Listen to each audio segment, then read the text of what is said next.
Subscribe. बुधवार 12 फरवरी को माघी पूर्णिमा है। पूर्णिमा से जुड़ी कई परंपराएं हैं। इस तिथि पर नदी स्नान, तीर्थ दर्शन, हवन पूजन, दान पुण्य जैसे धर्म कर्म किए जाते हैं। इस पर्व पर भगवान सत्यनारायण की कथा का पाठ करने की और व्रत पूजा करने की भी परंपरा है। ये स्कंद पुराण में बताई गई है। जानिए इस कथा से जुड़ी खास बातें। उज्जैन के ज्योतिषाचार्य पम मनीष शर्मा के मुताबिक ग्रंथों में लिखा है कि सत्यनारायण भगवान की कथा पढ़ने, सुनने, पूजा और व्रत करने से भक्तों की मनोकामनाएं पूरी होती हैं। ये कथा खासतौर पर पूर्णिमा पर की जाती है, क्योंकि धर्म कर्म के नजरिए से पूर्णिमा तिथि का महत्व काफी अधिक है। इस दिन चंद्र अपने पूर्ण स्वरूप में दिखाई देता है। ये दिन सकारात्मक ऊर्जा का प्रतीक है।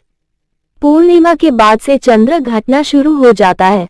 पूर्ण चंद्र के साथ किए गए धर्म कर्म अक्षय पुण्य देते हैं, ऐसी मान्यता है। ये है संक्षिप्त सत्यनारायण कथा।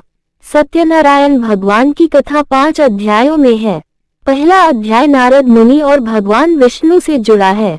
इस कथा में नारद ने विष्णु जी से सत्यनारायण व्रत के बारे में पूछा है। विष्णु जी ने बताया है कि जो भक्त सत्यनारायण व्रत करते हैं उनके दुख दूर होते हैं। दूसरे अध्याय में काशी के एक गरीब ब्राह्मण की कथा है। सत्यनारायण व्रत से उस ब्राह्मण की सभी समस्याएं खत्म हो गई थी। तीसरे अध्याय में बताया गया है कि एक व्यापारी ने सत्यनारायण व्रत किया था, जिसके फल में उसे धन संपत्ति प्राप्त हुई, लेकिन वह बाद में व्रत से जुड़े नियम भूल गया और उसे परेशानियों का सामना करना पड़ा। जब उसने फिर से सत्यनारायण व्रत किया तो उसकी परेशानियां खत्म हो गईं। चौथे अध्याय में एक राजा की कथा है।